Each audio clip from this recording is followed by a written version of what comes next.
In this chapter, we will focus on the one thing without which you won't succeed in the long run, no matter how much you know about nutrition and physiology. It is changing the habits and sticking with the new ones for good. Tiny changes that last are infinitely better than big changes that are short-lived.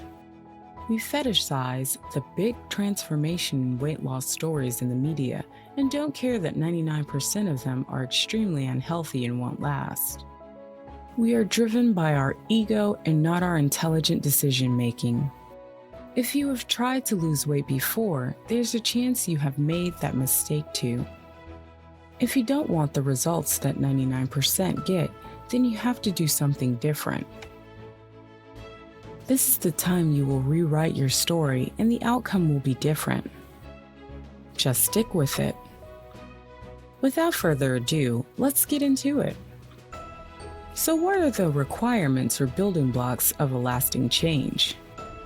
Visions, goals plus possibility equals sustained motivation. Change self-image. Self-monitoring. Automated systems, processes, and routines. Social environment. Let's go over those one by one. Sustained motivation. We have a wrong idea of motivation. We think it is a one-time thing when we start something and then it fades away. This is a formula for an endless cycle of failures. Instead, we should aim to treat motivation as a refilling resource. The key is to find a way to keep getting motivated over and over again. This is a difficult subject on its own and would need a whole course in itself. But here are the main principles of sustained motivation. Possibility. For you to be and stay motivated, you have to believe that the change is possible. That requires the knowledge and the right mindset. That is one reason for this course, to know the possibility of changing your body and health. That's why learning about the subject and constantly improving your knowledge is important, not just the basics. The other thing that shows you the possibility is other people's success stories. That's why it is recommended to interact or read about other people's struggles and successes. Vision and goals. For you to stay motivated, you need a vision of an improved you in the future, or better yet, specific goals. This is derived from the possibility of a more specific, individualized outcome for yourself. You have to have a clear picture of a better life in the future.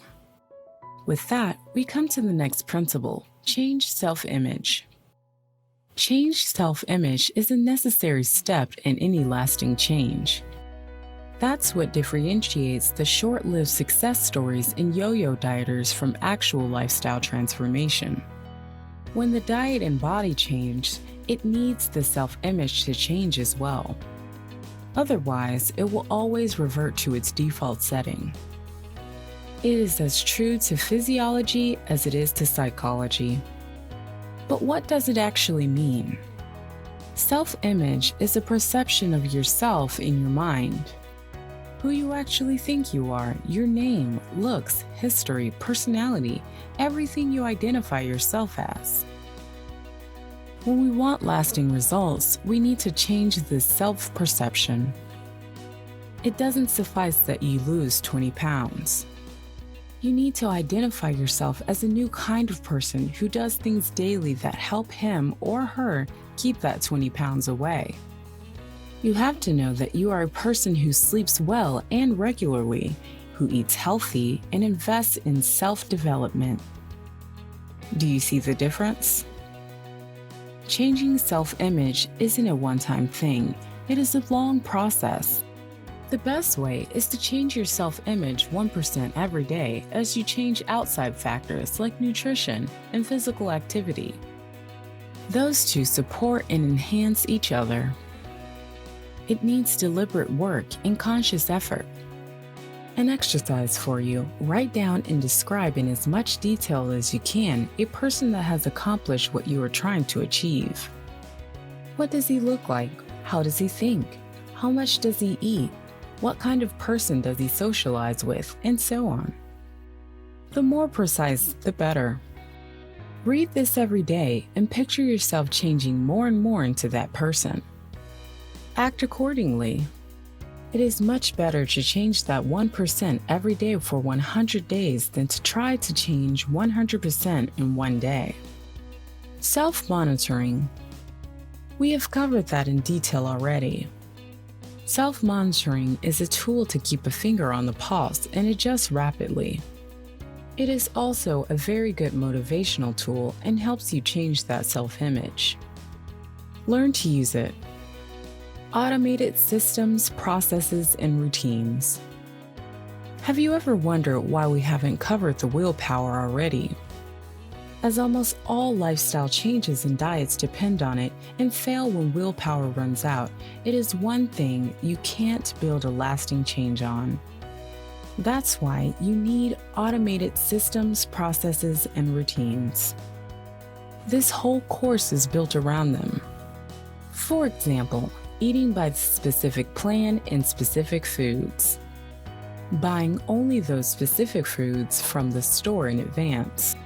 Going to bed and waking up at the same time every day. Monitoring your weight, blood sugar, and waist circumference every Monday morning. Those are just some examples. Most people are drifting through life without systems and processes, or those are not conscious and effective. When they try to change, they do it with a great willpower effort and mostly succeed in a short period. But those changes never last. It is okay to use that motivation and willpower initially, but you should rather quickly start building those systems into your everyday life. The longer you do them consciously, the more subconscious or automated they become. The more automated they become, the less willpower and active effort they require. Something to do: start consciously creating automated systems into your everyday life. Try to make them as easy as possible to follow. Social environment. This is one factor that is always affecting our behavior without us knowing. It is very powerful, but we have a built-in system in our subconscious that blocks us from understanding its effect. In other words, the social environment is affecting us almost 24/7, but we think that those are our own decisions. It is an important evolutionary process, and we are powerless in avoiding it. But on the other hand, we shouldn't. Instead, we should use its amazing power. The famous saying goes that you are the average of the closest 5 people around you. And it is quite true. Just like energy-draining and destructive people cause misery in your life, uplifting and supportive people create success. You should consciously work to surround yourself with people who are role models for your own self-image. If you want to see yourself as a disciplined person who works out every day and sleeps well, you should spend time with those kinds of people. On the other hand, if you spend time with people who only eat pizza, drink only beer, and move as little as possible, your own choices to succeed will be much lower. It wouldn't matter how much willpower and motivation you have. That's why we need those rules. Okay, you might say that you can't always choose who you interact with. That is very true. Your spouse, children, parents, and coworkers are just some examples. That said, there still are many factors you can affect. You can limit your time with destructive people and spend more time with motivating people. You can speak frankly and sincerely with your closest people about your aspirations and ask for support. Better yet, try to get them motivated and involved. It is so much harder to eat clean when your spouse is devouring pizza 3 times a day. Find new friends. Just because you've had a 6-pack of beer with John 3 times a week for the last 10 years doesn't mean you are married to him for the rest of your life. If you have nothing else in common with John, instead, join a support group or fitness club or hobby circle. Seek out people whose aspirations and lifestyle correlate to your own. Be a mentor and motivation to others. Don't nag, just be the best you can be and inspire others to change through your own positive change. There were the 5 main principles of which you need every single one to succeed in the long term or maximize your chances. If you are serious about change or tired from trying and failing, you need to take those principles seriously and start working towards them. To sum it up, what you need to do, create a vision for your change and seek out practical knowledge on how to get there. Work consciously on your self-image towards the image that you aspire to be. Monitor that change and learn from the mistakes and successes. Constantly improve. Create automated systems that take the willpower and conscious decision-making out of the formula. Work towards creating a social environment that is supportive, challenging, and motivating.